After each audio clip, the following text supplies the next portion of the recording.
সবচেয়ে বেশি শত্রুতা করত শিয়ারা। ওই সময় শিয়াদের শাসন ছিল মিশরে, ফাতিমীয় ওবায়দীয় শিয়া খেলাফত ছিল মিশরে, যারা প্রতিষ্ঠা করেছিল জামিয়াতুল আজহার। আজকের আজহার বিশ্ববিদ্যালয় শিয়ারা প্রতিষ্ঠা করেছিল শিয়া মাযহাব প্রচার করার জন্য। তো সালাহুদ্দিন আইয়ুবী রাহিমাহুল্লাহর দুইটা টার্গেট ছিল, মিশর এবং সিরিয়াকে এক করতে হবে। মিশর এবং সিরিয়া একত্রিত না হওয়া পর্যন্ত মসজিদ আকসা আমি বিজয় করতে পারবো না। মজার বিষয় হলো, ওমর রাদিয়াল্লাহু তাআলা আনহুর যুগেও যখন মসজিদ আকসা বিজয় হয়, তখনও মুসলমানেরা মিশর এবং সিরিয়া একত্রিত করেছিল। মিশর এবং সিরিয়ার বিজয় শেষ করে মসজিদ আকসার বিজয় সম্পন্ন করেছিল। কেননা ভৌগোলিকভাবে আজও মসজিদ আকসা বিজয় করা কঠিন যদি সিরিয়া এবং মিশর আপনার হাতে না থাকে। ফিলিস্তিন বিজয় করা কঠিন যদি সিরিয়া এবং মিশরের মাটি আপনার হাতে না থাকে। এর অনেক ভৌগোলিক বিশ্লেষণ আছে, আমি লম্বা আলোচনায় যাব না। তার মধ্যে সবচেয়ে বড় ভৌগোলিক বিশ্লেষণ হচ্ছে ভূমধ্য সাগর। ভূমধ্য সাগরের পানি আপনি কি দিয়ে কন্ট্রোল করবেন? ক্রুসেডাররা সব আসতো ওই পানি দিয়ে, ভূমধ্য সাগর দিয়ে। বেশিরভাগ স্থলপথেও আসতো না তা নয়, কিন্তু পানি দিয়ে আসতো। ওই ভূমধ্য সাগরের তীর কন্ট্রোলে নিতে হলে আপনাকে সিরিয়া পুরো কন্ট্রোলে নিতে হবে, মিশর পুরো কন্ট্রোলে নিতে হবে, তাহলে প্রবেশ পথ বন্ধ। অন্তত সমুদ্র দিয়ে আর কেউ আসতে পারবে না। এবার মাটি আপনার দখলে, এখন শুধু মসজিদে আকসা বাকি। তো এটা ছিল সালাহুদ্দিন আইয়ুবী রাহিমাহুল্লাহর 1 নম্বর কৌশল। 2, সালাহুদ্দিন আইয়ুবী রাহিমাহুল্লাহ আকীদাগত যুদ্ধ লড়েছিলেন, আকীদার যুদ্ধ। তিনি শিয়াদের বিরুদ্ধে যুদ্ধ করতে করতে ক্লান্ত হয়ে গেছে। যত বেশি মুসলমানদের বিরুদ্ধে সালাহুদ্দিন আইয়ুবী যুদ্ধ করেছিলেন, মুসলিম শাসক এবং মুনাফিকদের বিরুদ্ধে, তত যুদ্ধ উনি ক্রুসেডারদের সাথেও লড়েননি, তত যুদ্ধ উনি এই খ্রিস্টানদের সাথেও লড়েননি। ওনার দিনই পার হয়ে গেছে, সময় বয়সে পার হয়ে গেছে শুধু মুসলমানদের সাথে যুদ্ধ করতে করতে, মুসলিম আমির ওমারাদের মুনাফিকি দূর করতে করতে। তার একটা বড় কারণ ছিল শিয়া মাযহাব। এই শিয়া মাযহাব থেকে মিশরকে মুক্ত করার জন্য আরেকটা মাদ্রাসা প্রতিষ্ঠা হলো, মাদ্রাসা নিজামিয়া। নিজামুল মুলক তিনি এই মাদ্রাসা প্রতিষ্ঠা করলেন। তার নামে মাদ্রাসার নাম হলো মাদ্রাসা নিজামিয়া। যে মাদ্রাসা নিজামিয়াকে প্রতিষ্ঠা করা হয়েছিল জামিয়াতুল আজহারের মোকাবেলায়, শিয়া মাযহাবকে উৎখাত করার জন্য আরব বিশ্ব থেকে। এবং এই মাদ্রাসা নিজামিয়ার ছাত্রদের বড় ভূমিকা ছিল পরবর্তীতে মঙ্গোলীয়দের পতন ঘটাতে, এবং পরবর্তীতে ক্রুসেডারদের পতন ঘটাতে, এবং পরবর্তীতে শিয়া মাযহাব থেকে আরব বিশ্বকে মুক্ত করতে মাদ্রাসা নিজামিয়ার ছাত্রদের বড় অবদান ছিল। বড় বড় আলেম এই মাদ্রাসার ছাত্র। ইবনু আসাকির তারিখ দিমাশকের লেখক এই মাদ্রাসার ছাত্র, ইমাম গাজ্জালি এই মাদ্রাসার ছাত্র, এবং এই মাদ্রাসারই পরবর্তী উত্তরসূরিরা ছিলেন ইবনু কাসির, ইবনুল আসির, ইবনু তাইমিয়া। তাদের যুগের যারা, তারা আরও পরে এসেছেন, কিন্তু তার আগের যখন মাদ্রাসা প্রতিষ্ঠা হয় তখনকার কথা বলছি, সম্মানিত উপস্থিতি। তারপরে সালাহুদ্দিন আইয়ুবী রাহিমাহুল্লাহ মিশর বিজয় করার পর জামিয়াতুল আজহার থেকে শিয়া মাযহাবকে চিরদিনের জন্য নিষিদ্ধ করে দিলেন, এবং আজ পর্যন্ত, এখন পর্যন্ত মিশরে আর পরবর্তীতে শিয়া মাযহাব প্রবেশ করতে পারেনি, এবং জামিয়াতুল আজহার বা আজহার বিশ্ববিদ্যালয়ে শিয়া মাযহাব প্রবেশ করতে পারেনি। তারপরে এবার যখন তিনি জেরুজালেম বিজয়ের জন্য অভিযান শুরু করলেন, তখন সবচেয়ে বড় যুদ্ধটা হয়েছিল হিত্তিনের প্রান্তরে। আর ইউরোপ থেকে যারা এসেছিল, ইউরোপ হচ্ছে সব শীতকালীন দেশ, শীতকালীন কান্ট্রি। মুসলমানেরা শীতকালীন এরিয়া বিজয় করতে পারত না। স্পেন পর্যন্ত গিয়ে শেষ। স্পেনের সাথে লাগানো ফ্রান্স, স্পেনের সাথে লাগানো সীমানা ইতালির, ইতালি ফ্রান্স মুসলমানেরা বিজয় করতে পারেনি। তার সবচেয়ে বড় কারণ ছিল বরফ এবং শীত। তার পরবর্তীতে নৈতিক এবং চারিত্রিক অধঃপতন তো আছে। তারপর আজীবন ইস্তাম্বুল মুসলমানেরা বিজয় করতে পারেনি, কনস্টান্টিনোপল তখনও অবিজিত। যখনকার ঘটনা বলছি তখনও বিজয় হয়নি। এটা আমি আসবো ধীরে ধীরে, এবং আমার বক্তব্য শেষের দিকে নিয়ে যাব। তাহলে কি হলো, সালাহুদ্দিন আইয়ুবী হিত্তিনের প্রান্তরে যুদ্ধ করছেন কাদের সাথে? যারা ওই সমস্ত এলাকা থেকে এসছে যেগুলোতে -ডিগ্রির শীত। তো এই জন্য সালাহুদ্দিন আইয়ুবী ওদেরকে নিয়ে চলে গেলেন মরুভূমিতে। যুদ্ধে পরাজয়ের ভান করে সবকে নিয়ে গেলেন মরুভূমিতে, যেখানে পানির কোনো ব্যবস্থা নাই, মাইল 50-100 কিলোমিটারের মধ্যে। আর চারিদিকে আগুন জ্বালিয়ে দিয়ে ব্যবস্থা করলেন গরমের, তাপের। যুদ্ধ ছিল জুন জুলাইয়ের মৌসুম। উপরে সূর্যের তাপ, নিচে মরুভূমির তাপ, আর চারিদিকে আগুনের তাপ। এই তাপ সহ্য করার জন্মগত ক্ষমতা আরবদের আছে, কেননা তারা মরুভূমিতেই বড় হয়েছে। আর যারা ক্রুসেডাররা এসেছে তারা সব এসেছিল শীত দেশ থেকে। এই জন্য গরমে গায়ের সব বর্ম, লোহার বর্ম তারা খুলে ফেলতে বাধ্য হয়, এবং যুদ্ধে তাদের পরাজয় সুনিশ্চিত হয়। তবে মজার বিষয় কি? মজার বিষয় হচ্ছে ওমর রাদিয়াল্লাহু তাআলা আনহু মসজিদ আকসা বিজয় করেছেন, এক ফোঁটা রক্ত পড়েনি। সালাহুদ্দিন আইয়ুবী মসজিদ আকসা বিজয় করেছেন, এক ফোঁটা রক্ত পড়েনি। এবং আমি বিশ্বাস করি তৃতীয়বার যখন মসজিদ আকসা বিজয় হবে তখনও এক ফোঁটা রক্ত পড়বে না।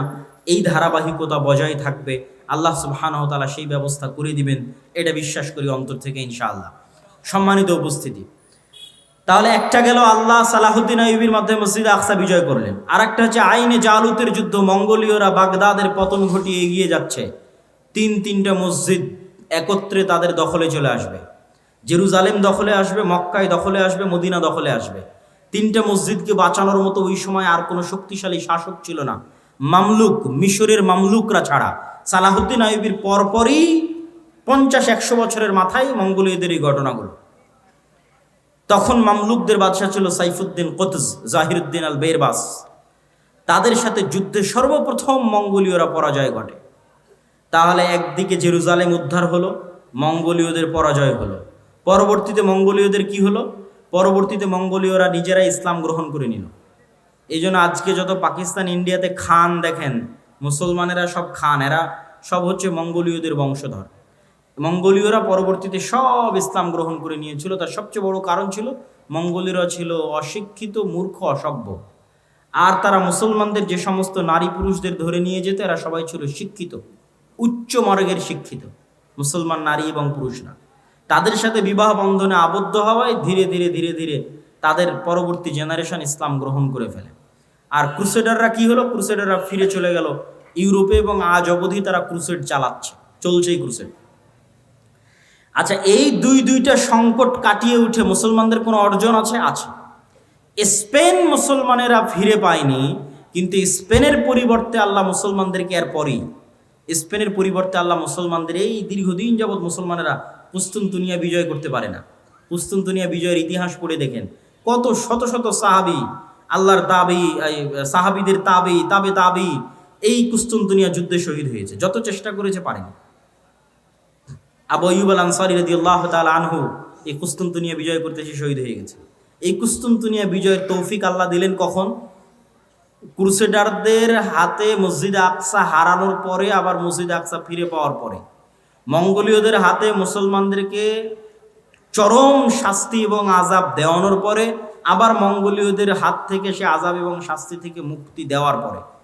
আর স্পেনের গ্রানাডা এবং কর্ডোভার পতনের পরে মুসলমানেরা ইস্তাম্বুল বা আজকের তুরস্ক বিজয় করে, মুহাম্মদ আল ফাতেহ, এবং ওসমানীয় খেলাফতের কায়েম হয়। এবং ওসমানীয় খেলাফত আমলে মুসলমানদের শান শওকত, শক্তি, সামর্থ্য বহাল ছিল। আমি আগেই বলেছি মুসলমানদের রাজনৈতিক বিজয়ের চিহ্ন কি? মসজিদ আকসা আপনার হাতে আছে কিনা? উসমানীয়দের হাতে মসজিদ আকসা ছিল। তারা মসজিদে আকসায় কোনো ইহুদিকে জমি ক্রয়ের পর্যন্ত সুযোগ দেয়নি উসমানীয়রা। কেন? ইহুদিদের ব্রেন ছিল খুব শার্প, তারা আগে জমি ক্রয় করে সেখানে তাদের বসতি স্থাপন করতে চাচ্ছিল উসমানীয় খেলাফতের শেষ আমলে। আজ আমরা এই বিপদে কেন? আজ আমরা এই বিপদে আছি তার সবচেয়ে মূল কারণ হচ্ছে ঔপনিবেশিক শাসন আমল, কলোনিয়াল সিস্টেম। পৃথিবীর প্রায় সব মুসলিম দেশই, দুই একটা বাদ দিয়ে, প্রায় সব মুসলিম দেশই ইস্তেমার, আরবিতে বলে ইস্তেমার, বাংলায় বলে উপনিবেশ, ইংরেজিতে বলে কলোনি। প্রায় সব মুসলিম দেশই ইউরোপের কোনো না কোনো দেশের কলোনি ছিল নিকট অতীতে। এটা হচ্ছে আমাদের উসমানীয় খেলাফতের পতনকাল থেকে নিয়ে আজ পর্যন্ত এই 150, 200, 300 বছরে, মানে আমরা যে জেনারেশন এখন অবস্থান করছি, এটার লাস্ট 200 বছর বা 250 বছর পৃথিবীর কোনো না কোনো মুসলিম দেশ, কোনো না কোনো ইউরোপিয়ান কান্ট্রির কলোনি ছিল। আমরাও 1947-এর আগ পর্যন্ত ব্রিটিশের কলোনি ছিলাম। তো 1947 তো ভাই এই কয়দিন আগের কথা। অনেকের দাদাও এখনও জীবিত আছে যারা 47 দেখেছে, এখনও জীবিত আছে। তো 47 তো কালকের কথা। তো 47-এর আগ পর্যন্ত আমরা ব্রিটিশদের গোলাম ছিলাম। এরকম সারা পৃথিবীর প্রায় সব মুসলিম দেশ কোনো না কোনো ইউরোপিয়ান কান্ট্রির গোলাম ছিল। এবং এর উপর আমার লম্বা বিস্তারিত আলোচনা আমি গতকাল করেছি। এই গোলামির নিজাম থেকে ওই ব্রিটিশরা যেমন পুরো ভারতকে 3 ভাগে ভাগ করে দিল, বাংলাদেশ, পাকিস্তান এবং ইন্ডিয়া, ঠিক ওই ব্রিটিশরা যখন তাদের আরবে কলোনি ছিল তখন তারা আরবকে এমনভাবে ভেঙে চূর্ণ বিচূর্ণ করে দিল। কাতার নামে পৃথিবীতে কোনো দেশই ছিল না, আরব আমিরাত নামে পৃথিবীতে কোনো দেশই ছিল না, জর্ডান নামে পৃথিবীতে কোনো দেশই ছিল না, ইসরায়েল নামে পৃথিবীতে কোনো দেশই ছিল না, লেবানন নামে পৃথিবীতে কোনো দেশই ছিল না। তেমনি বাংলাদেশ বা পাকিস্তান নামে পৃথিবীতে কোনো দেশ ছিল না। এগুলো সব ওই যে ইস্তেমার, কলোনিয়াল সিস্টেম। ওরা যখন এই দেশগুলো ছেড়ে গেছে তখন ডিভাইড অ্যান্ড রুল, ভাগ করে গেছে, নতুন দেশ তৈরি করে গেছে। তো ওই শাম সিরিয়াকে জর্ডানে ভাগ করেছে, লেবাননে ভাগ করেছে, একটু দিয়েছে জর্ডান, একটু দিয়েছে লেবানন, একটু দিয়েছে কাতার, একটু দিয়েছে আরব আমিরাত, একটু দিয়েছে বাহরাইন, একটু একটু করে দিয়ে ওর মধ্যে থেকে ইসরায়েল বের করেছে। ওর মধ্যে থেকে অল্প একটু জায়গা বের করেছে ইসরায়েলের জন্য, অনেক দীর্ঘদিনের সুপরিকল্পনার ফসল এবং মুসলমানদের অধপতনের ফসল, মুসলমানদের উপর আল্লাহর আযাব এবং গজবের যে আলামত সেটার প্রমাণ। আর এই আযাব এবং গজব থেকে উদ্ধার হওয়া সম্ভব নয় আমল এবং ইমানে পরিবর্তন ছাড়া। আমল এবং ইমানে পরিবর্তন ছাড়া সম্ভব নয়। আমি আপনাকে চ্যালেঞ্জ দিয়ে বলতে পারি, যেই ইহুদিরা ইসরায়েলে আছে তারা তাদের ধর্ম পালনে, আপনারা আপনাদের ধর্ম পালনে যতটুকু অ্যাক্টিভ তার চেয়ে বেশি অ্যাক্টিভ। কথা মনে হয় আমার বুঝতে পারেননি। আপনাদের কতজনের মুখে দাঁড়িয়ে আছে, আর ইহুদি একটা পল্লী মহল্লায় গিয়ে দেখবেন ওদের কতজনের মুখে দাঁড়িয়ে আছে। ইহুদিরা সারা পৃথিবীর মানুষকে চায় যে তারা খারাপ থাকুক, কিন্তু তারা নিজেরা ভালো থাকবে। সারা পৃথিবীর মানুষ মদ খেলে, জুয়া খেললে তাদেরকে গোলাম বানানো সহজ, কিন্তু তাদের সন্তানেরা যদি জুয়া খেলে, মদ খায়, তাহলে তারা পৃথিবী শাসন করতে পারবে না। এই জন্য এটা তাদের এজেন্ডা যে তাদের সন্তানেরা মদ, জুয়া, ফ্রি ফায়ার, পাবজি খেলবে না, কিন্তু তারা পৃথিবীতে এমন সিস্টেম তৈরি করবে যে মুসলমানের সন্তান জন্ম হওয়ার পর থেকে মদ, জুয়া, আড্ডা, গাঞ্জা, ফ্রি ফায়ার, পাবজি নিয়ে পড়ে থাকবে। তাহলে এরা হবে কি, এদের অবস্থা হবে গরু ছাগলের মতো। কেননা যে নেশাখোর, যে জুয়াখোর, সে গরু ছাগল। তার পৃথিবীতে কেন, বাড়িতে, দেশে কেন, এলাকায় কেন, বাড়িতে পর্যন্ত শাসন ক্ষমতা কায়েম করতে পারবে না। একটা জুয়াখোর, একটা মদখোর কি বাড়িতে শাসন চালাতে পারবে? পারবে না। তো যে জুয়াখোর, মদখোর বাড়িতে শাসন চালাতে পারবে না, ও কুশ্চিনকালে মসজিদে আকসা বিজয় করতে পারবে না। যে ফ্রি ফায়ার, পাবজিতে ব্যস্ত আছে, ও বাড়ি চালাতে পারবে না, তো মসজিদে আকসাকে আমরা বিজয় করবে। তো কিন্তু ইহুদিরা তাদের সন্তানকে জন্মের পর থেকে বলবে পড়ো পড়ো পড়ো পড়ো, জ্ঞান অর্জন করো, বড় হও, পৃথিবী শাসন করতে হবে, অস্ত্র বানাও, জ্ঞান বিজ্ঞানে ব্যস্ত থাকো, আর গোটা আরব বিশ্বকে ব্যস্ত রাখো পর্যটন আর বিনোদনে, দুবাই আর কাতারকে ব্যস্ত রাখো ফুটবল বিশ্বকাপে। আর ফুটবল বিশ্বকাপ আয়োজন করা আর এগুলো খেলাধুলা নিয়ে পড়ে থাকা যদি খুবই ভালো হতো, তাহলে ইসরায়েলই আগে থাকতো। কথা বুঝতে পেরেছেন? ইসরায়েল কিসে সবার আগে? অস্ত্র বানাও, অস্ত্র কিনো, এটাতে সবার আগে, জ্ঞান বিজ্ঞানে সবার আগে। আর ওর পাশের যে মুসলিম দেশগুলো আছে, ওরা কিসে আগে? ওরা হচ্ছে পর্যটনের জন্য বানাও, বিনোদনের জন্য বানাও, টাকা অঢেল, কিন্তু সব খরচ করছে পর্যটন বিনোদনে। এই জন্য আল্লাহর গজব আরো কন্টিনিউ হচ্ছে, আরো দীর্ঘস্থায়ী হচ্ছে। এই গজব থেকে মুসলমানদের বের হতে হলে দ্বীনে ফিরে আসতে হবে। মুসলমানদের সবচেয়ে বড় শক্তির জায়গা হচ্ছে তাদের দ্বীন, তাদের আকীদা, তাদের বিশ্বাস। সারা পৃথিবীতে তারা শিখিয়েছে যে তোমরা সন্তান কম নাও, আর কোনো ইহুদি ফ্যামিলি পাবেন না যেখানে 6টা 7টা করে বাচ্চা নাই, পাবেন না। আপনি নিজে আজকে তদন্ত করতে পারেন, কেন এরা পৃথিবীর খুবই রহস্য ঘেরা একটা জাতি। এদের বিষয়ে কোনো তথ্য পাবেন না, এদের বিষয়ে গবেষণা করতে গেলে আপনি দেখা যাচ্ছে আউট হয়ে যাবেন পৃথিবী থেকে। অত্যন্ত রহস্য ঘেরা একটা জাতি, অনেক অল্প সংখ্যক। কিন্তু যদি আপনার পক্ষে সম্ভব হয়, বিশেষ করে যে সমস্ত মুসলমান ভাইয়েরা ইউরোপে আছেন, তারা ইহুদি পল্লীগুলোতে গিয়ে দেখবেন তাদের কয়টা করে সন্তান। আর তাদেরই এনজিওগুলো আপনার মুসলিম এলাকায় গিয়ে বলতেছে তোমাদের সন্তান কমাও। এই জন্য তারা টার্গেট করে, ইচ্ছা করে ফিলিস্তিন, গাজায় শিশুদেরকে হত্যা করতেছে। ঠিক যেমন ফেরাউন বানু ইসরায়েলের শিশুদেরকে হত্যা করত। তাহলে দুইভাবে আপনার শিশুকে হত্যা করতেছে, এক বম মেরে হত্যা করতেছে, আর এক আপনার মাথায় দিয়ে দিয়েছে যে আপনি 2টার বেশি যেন সন্তান না নেন। কিন্তু সে জন্ম দিচ্ছে 6টা 7টা 8টা 10টা করে। এই জন্য ওদের এরকম কোনো ছোট গাড়ি থাকে না। আমাদের যে ছোট কারগুলো, এই ছোট কারগুলো তারা ইউজ করে না, তারা ইউজ করে বড় 4, 6, 7 সিটের 4 হুইলার জিপ, যাতে ফুল ফ্যামিলি নিয়ে যাতায়াত করা যায়। কারণ ফ্যামিলি তো 2টা সদস্য না, 6টা 7টা সদস্য, তো ছোট কারে তো হবে না। তারা সারা পৃথিবীতে সুদি বিজনেস তৈরি করে রেখেছে, কিন্তু তারা নিজেরা পরস্পরের সাথে সুদি লেনদেন করে না। মানে এক ইহুদি আর এক ইহুদির সাথে সুদি লেনদেন করবে না। কিন্তু ওই ইহুদি আবার পৃথিবীর সবচেয়ে বড় সুদি কোম্পানির মালিক। তার মানে সারা দুনিয়ার মানুষের টাকা সুদের নামে কবজা করে নাও, কিন্তু তুমি যখন আর এক ইহুদিকে ধার দিবা তখন করজে হাসানা দিবা, সুদ নয়। যেগুলো বলতেছি এগুলো দেখা বলতেছি, আপনারাও চাইলে পরীক্ষা করতে পারেন। এই রকম বড় বড় দাড়ি থাকবে তাদের, ৮০ থেকে ৯০%। ৩ ওয়াক্ত সালাত আদায় করবে, তাদের মসজিদের নাম সিনাগগ। ৩ ওয়াক্ত সালাতের জন্য মসজিদে যাবে এবং এরকম লম্বা দাড়ির সাথে যাবে। তাহলে তাদের সাথে আমাদের শত্রুতা কি? আমাদের আকীদা বিশ্বাসে কিন্তু অনেক মিল আছে। খ্রিস্টানেরাও অপেক্ষায় আছে একজন মাসিহ আসবে, ইহুদিরা অপেক্ষায় আছে একজন মাসিহ আসবে, আমরাও অপেক্ষায় আছে একজন মাসিহ আসবে। তাহলে আকীদায় মিল হলো না ভাই? আকীদায় মিল আছে। আর মাসিহ তো আসবেই, ঈসা মাসিহ। কিন্তু কার জন্য উদ্ধারকারী হয়ে আসবেন সেটাই হলো প্রশ্ন। খ্রিস্টানদের জন্য উদ্ধারকারী হয়ে আসবেন, না মুসলমানদের জন্য উদ্ধারকারী হয়ে আসবেন, না ইহুদিদের জন্য উদ্ধারকারী হয়ে আসবেন? কোরআন এবং হাদিস বলছে মাসিহ আসবে দুইটা, একটা মাসিহ আদ-দাজ্জাল আর একটা ঈসা মাসিহ। মাসিহ আদ-দাজ্জাল হবে ইহুদিদের উদ্ধারকারী, আর ঈসা আলাইহিস সালাতু ওয়াস সালাম হবেন মুসলমানদের উদ্ধারকারী। সম্মানিত উপস্থিতি, এরকম আকীদা বিশ্বাসে আরও মিল আছে। তারাও এক, পৃথিবীতে এক আল্লাহর ইবাদত করে, মানে আল্লাহর একত্ববাদে বিশ্বাস করে সামান্যতম হলেও। তাদের মধ্যেও শিরক আছে, কিন্তু যেমন আমাদের ব্রেলভী ভাইয়েরা যেমন তাদের মধ্যে শিরক থাকলেও তারা এক আল্লাহ বিশ্বাস করে, এরকম এক আল্লাহ বিশ্বাস করে। দিনের মধ্যে একটা দিন হচ্ছে ইহুদি দিন। ইহুদিরা খ্রিস্টানদের মতো তৃত্ববাদে বিশ্বাস করে না। খ্রিস্টানরা কিন্তু 3টে দিনে বিশ্বাস করে, 3টে রব বা খোদায় বিশ্বাস করে। তারা একটাই বিশ্বাস করে। মুসলমানেরাও একটাই বিশ্বাস করে। তাহলে শত্রুতা কোথায়? শত্রুতা আমাদের পক্ষ থেকে নয়। মুসলমানেরা কোনোদিনই জাতিগতভাবে ইহুদিদের সাথে শত্রুতা করেনি। ওমর রাদিয়াল্লাহু তাআলা আনহুকে খ্রিস্টান পাদ্রীরা জোর করে লিখিয়েছে চুক্তির মধ্যে, যে আপনি লেখেন চুক্তিতে যে জেরুজালেমে আপনি কোনো ইহুদিকে বসবাস করতে দিবেন না। নিজে থেকে বলেইনি কখনো। ওমর রাদিয়াল্লাহু তাআলা বরং তাদের সাথে এটা বলে রেখেছে যে তোমরা যত কড়া করে বলতেছে, এত কড়া করে তো করা ঠিক হবে না।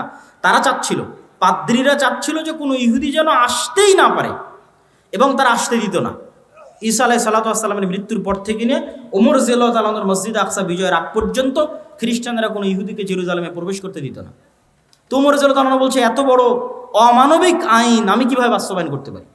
তখন খ্রিস্টানরা বলল, ঠিক আছে, আপনি যদি এত বড় আইনকে অমানবিক বলেন, তাহলে এতটুকু অন্তত আমাদের কনফার্মেশন দেন যে আপনি এই জেরুজালেমে ইহুদিদের স্থায়ী বসবাস করতে দিবেন না।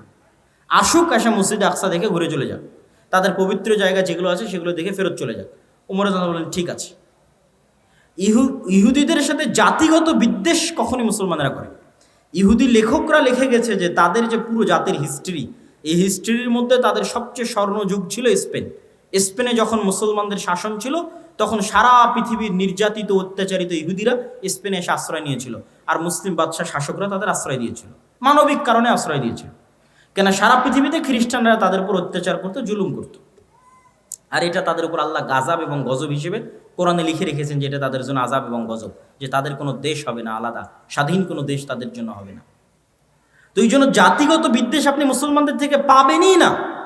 তাহলে সমস্যা তাদের পক্ষ থেকে, তাদের অন্তরে এটা চরম আকারে সুপারিয়রিটি। পৃথিবীর সবচেয়ে ভয়ঙ্কর দুইটা জাতি সুপারিয়রিটিতে বিশ্বাস করে, একটা হিন্দুদের মধ্যে ব্রাহ্মণ, আর একটা হচ্ছে ইহুদি। চরম আকারের সুপারিয়রিটিতে বিশ্বাস করে যে আমরা ডাইরেক্ট খোদার সন্তান, নাউজুবিল্লাহ, আল্লাহর সন্তান। ব্রাহ্মণেরা বিশ্বাস করে আমরা আল্লাহর মাথা থেকে তৈরি হয়েছি, ওরা বিশ্বাস করে আমরা আল্লাহর সন্তান। পৃথিবীতে আমরা বাদের যারা আছে সব আমাদের গোলাম, সবার বউ আমাদের জন্য হালাল, সবার ছেলে মেয়েকে জবাই করাও আমাদের জন্য হালাল, এতে আমাদের কোনো গুনাহ হবে না। কত রকমের এক্সট্রিম লেভেলের সুপারিয়রিটিতে তারা বিশ্বাস করে। এই সুপারিয়রিটির জায়গায় সবচেয়ে বড় আঘাত, সবচেয়ে বড় ধাক্কা দিয়েছে মুহাম্মদ সাল্লাল্লাহু আলাইহি ওয়াসাল্লাম। কি জন্য? তাদের এই সুপারিয়রিটির দাবির ভিত্তি হচ্ছে তারা ইব্রাহিমের সন্তান, ইসহাকের বংশধর। এটাই দাবির ভিত্তি। তো মুহাম্মদ সাল্লাল্লাহু আলাইহি ওয়াসাল্লাম এসে দাবি করলেন আমি ইব্রাহিমের আর এক সন্তান ইসমাইলের বংশধর। এই জায়গায় হলো বংশগত দিক থেকে সবচেয়ে বড় অ্যাটাক, যে আমরা যেই রক্তের হওয়ার কারণে ফাখর করি, অহংকার করি, গর্ব করি, আল্লাহ শেষ নবী আমাদের বাইরে ওই রক্তের মধ্যে ইব্রাহিমের আর এক সন্তান ইসমাইলের মধ্যে দিয়ে দিলেন, ইসমাইল আলাইহিস সালাতু ওয়াস সালামের মধ্যে। তাহলে তাদের সুপারিয়রিটিতে সবচেয়ে বড় আঘাত হানলেন কে? মুহাম্মদ সাল্লাল্লাহু আলাইহি ওয়াসাল্লাম, যে তোমাদের সুপারিয়রিটি এখন থেকে শেষ। তোমাদের বানু ইসরাইলের জন্য আল্লাহর যা রহমত বরকতের ঘোষণা ছিল সব টোটালি অফ। এখন রহমত এবং বরকত যা হবে সব উম্মতে মুহাম্মাদির জন্য। ইব্রাহিম আলাইহিস সালাতু ওয়াস সালামের সন্তান ইসমাইল এবং আল্লাহ নবী দোয়া করলেন, আল্লাহুম্মা সাল্লি আলা মুহাম্মাদ ওয়া আলা আলি মুহাম্মাদ কামা সাল্লাইতা আলা ইব্রাহিম ওয়া আলা আলি ইব্রাহিম। হে আল্লাহ, মুহাম্মদ সাল্লাল্লাহু আলাইহি ওয়া সাল্লাম এবং তার পরিবারের উপর ওই রকম রহমত বরকত নাজিল করুন যেমন ইব্রাহিমের পরিবারের উপর নাজিল করেছিলেন। আল্লাহুম্মা আমিন। আমরা দরুদে সেটা পড়ি সব সময়। তাহলে তাদের সুপারিয়রিটিতে সবচেয়ে বড় আঘাত দিলেন মুহাম্মদ সাল্লাল্লাহু আলাইহি ওয়াসাল্লাম। এই জন্য মুহাম্মদ সাল্লাল্লাহু আলাইহি ওয়াসাল্লামকে এইভাবে হত্যার চেষ্টা মক্কার কুরাইশরাও করেনি যেভাবে তারা করেছিল, কেন এটা তাদের ইগোতে আঘাত করেছে।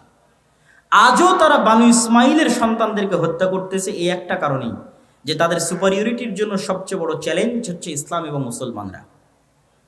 কেন তারা যে মিল্লাতে ইব্রাহিমের দাবি করে ওই মিল্লাতে ইব্রাহিমের যোগ্য এবং সত্য দাবিদার, যোগ্য এবং সত্য উত্তরসূরি হচ্ছে মুহাম্মদ সাল্লাল্লাহু আলাইহি ওয়াসাল্লাম এবং তার অনুসারীরা।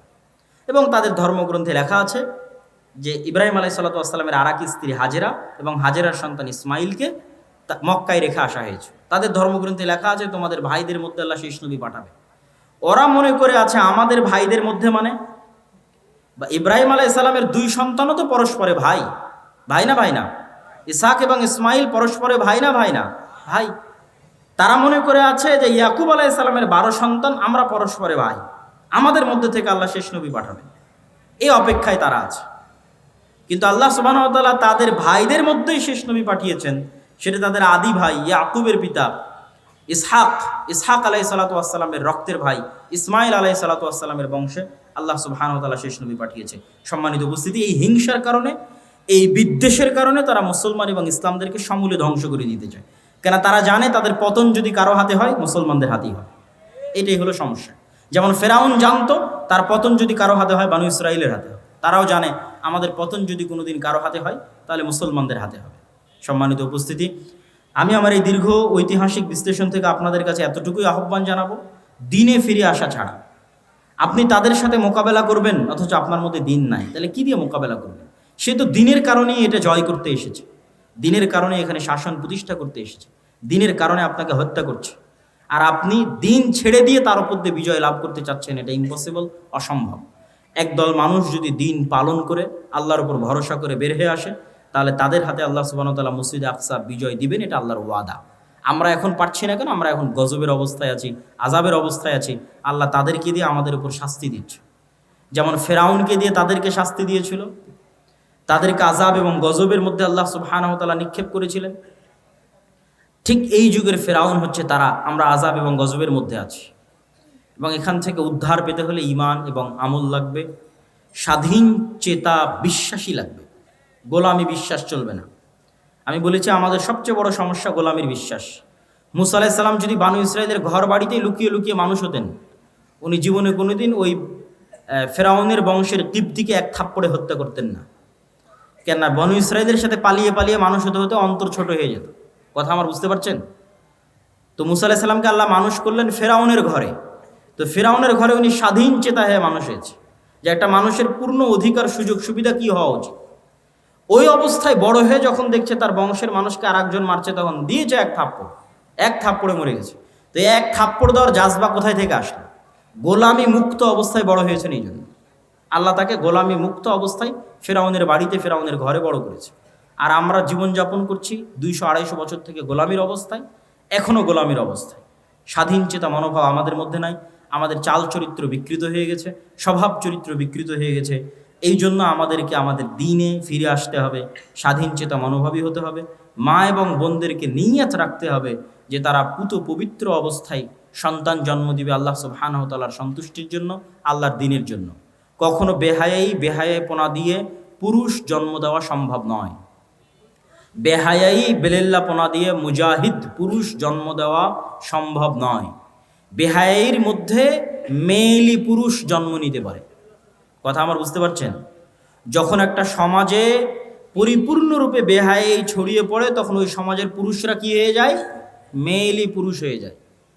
আমাদের সমাজে যদি বেহায়াপনা বেলেল্লাপনা বেশি ছড়িয়ে পড়ে তাহলে আমাদের মধ্যে আর পুরুষের রক্তই নাই, সব মেয়েলি পুরুষ হয়ে গেছে। এদের দিয়ে কোনোদিন জেহাদও হবে না, এদের দিয়ে মসজিদে আকসাও বিজয় হবে না। তাহলে পুরুষ জন্ম দিতে হবে। পুরুষ কে জন্ম দিতে পারবে? পুত পবিত্র বেহায়াপনা বেলিল্লাপনা মুক্ত অবস্থায় যে থাকবে সে পুরুষ সিংহ, বাঘ, বীর সিংহ সালাহুদ্দিন আইয়ুবী, তারেক বিন জিয়াদের মতো সন্তান জন্ম দিতে পারবে, স্বাধীন চেতা সন্তান জন্ম দিতে পারবে, মেয়েলি পুরুষ নয়। এই জন্য পর্দার গুরুত্ব আছে ইসলামে। সম্মানিত উপস্থিতি, বক্তব্য আলোচনা করতে গেলে আরও দীর্ঘায়িত হয়ে যাবে। আমরা আজকে যে উদ্দেশ্যে এখানে একত্রিত হয়েছি সেটা হচ্ছে আর দাওয়া ইলাল্লাহর পক্ষ থেকে মসজিদ ভিত্তিক দিন শিক্ষা কার্যক্রম।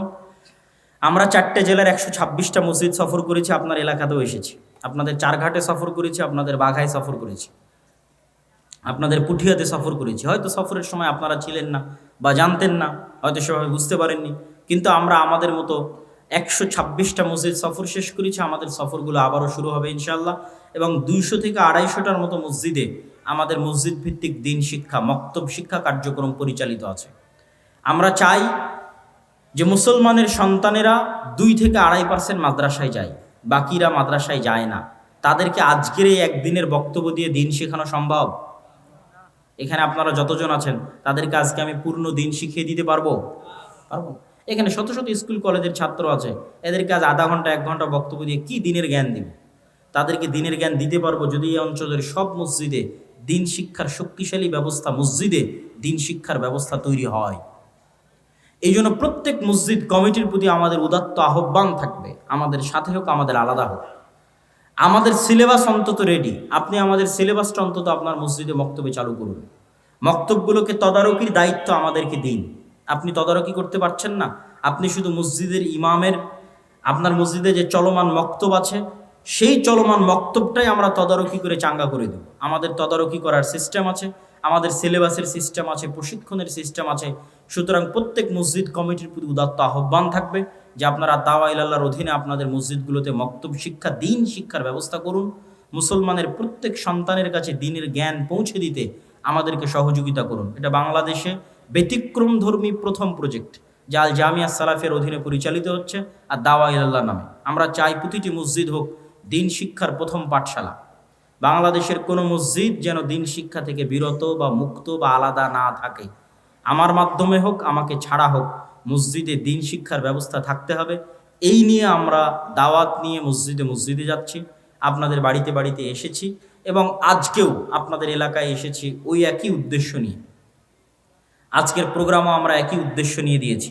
সম্মানিত উপস্থিতি, তো এই মসজিদ ভিত্তিক দিন শিক্ষা কার্যক্রমকে শক্তিশালী করার লক্ষ্যে আমি আমার বক্তব্য শেষ করার পূর্বে আপনাদের কাছে উদাত্ত আহ্বান জানাই যে আপনারা যারা আজকে এই প্রোগ্রামে অংশগ্রহণ করেছেন, প্রোগ্রামের আয়োজনে হোক, এই মসজিদ ভিত্তিক দিন শিক্ষা কার্যক্রমের জন্য হোক, আপনার আল্লাহ সুবহানাহু ওয়া তাআলার সন্তুষ্টির জন্য আপনাদের অর্থনৈতিক সহযোগিতায় বৈঠকি দানে অংশগ্রহণ করবেন।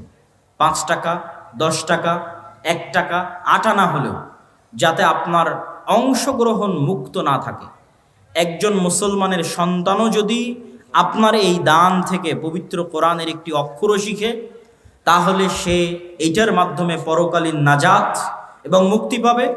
আর আপনার দুনিয়া থেকে বিদায় নেওয়া 500 বছর হয়ে গেলেও আপনি দেখবেন যে এই যে একজন ছেলে আপনার অর্থে কোরআন শিখেছিল, সেই কোরআন শিখা এখনো অব্যাহত আছে এবং আপনি কবরে নেকি পাচ্ছেন।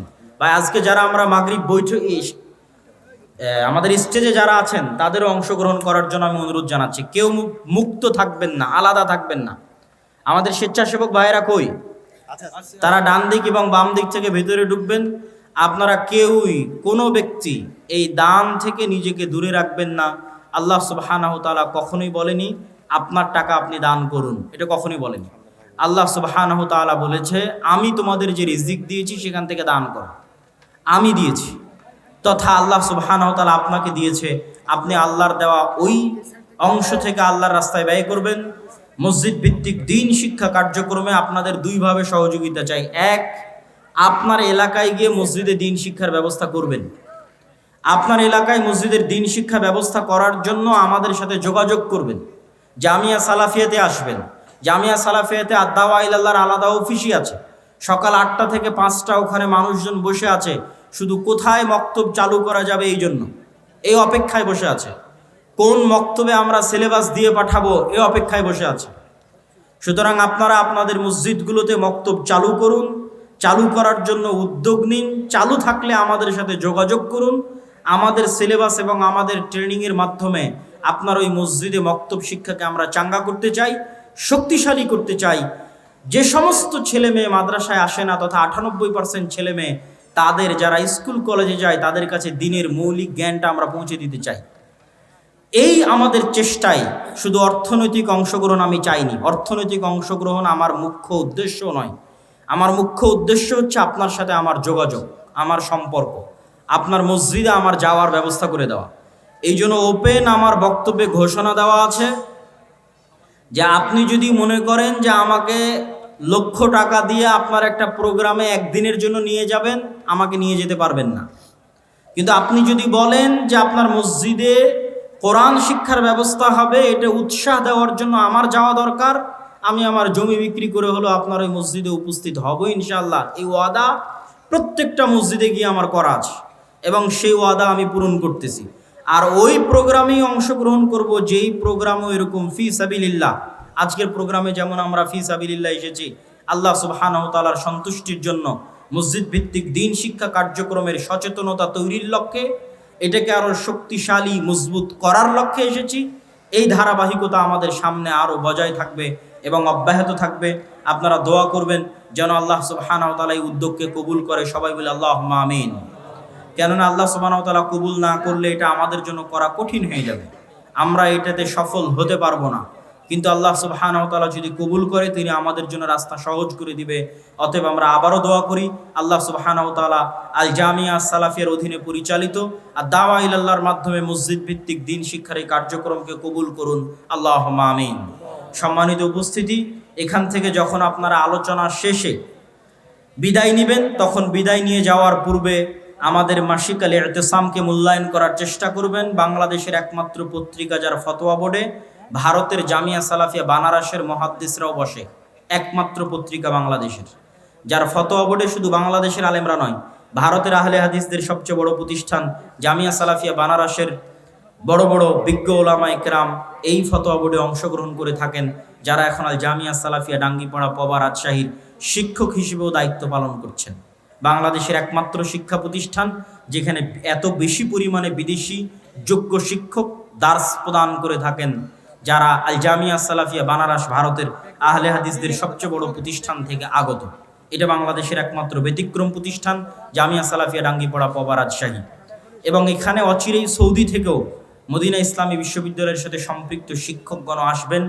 আমরা সেই আশায়, সেই অপেক্ষায় দিন কাটাচ্ছি। ইতিমধ্যেই 3 জন মদিনা ইসলামী বিশ্ববিদ্যালয়ের সাবেক শিক্ষক 10 দিন ব্যাপী জামিয়া সালাফিয়া ডাঙ্গিপাড়া পবা রাজশাহীতে দার্স দিয়ে গেছেন। এই ধারাবাহিকতা সামনে অব্যাহত থাকবে ইনশাআল্লাহ। পাশাপাশি আমাদের যে বইগুলো আছে এবং আপনাদের শ্রদ্ধেয় শেখ আব্দুর রাজ্জাক বিন ইউসুফ হাফিজাহুল্লাহর যে বইগুলো আছে, সে বইগুলো মূল্যায়ন করার চেষ্টা করবেন। মিন্নাতুল বারি, আমরা হাদিস মানতে বাধ্য, আইনে রাসূল দোয়া অধ্যায়, উপদেশ, কে বড় ক্ষতিগ্রস্ত, কে বড় লাভবান, আদর্শ পরিবার। পাশাপাশি আমার আম্মার কিছু বই আছে যে বইগুলো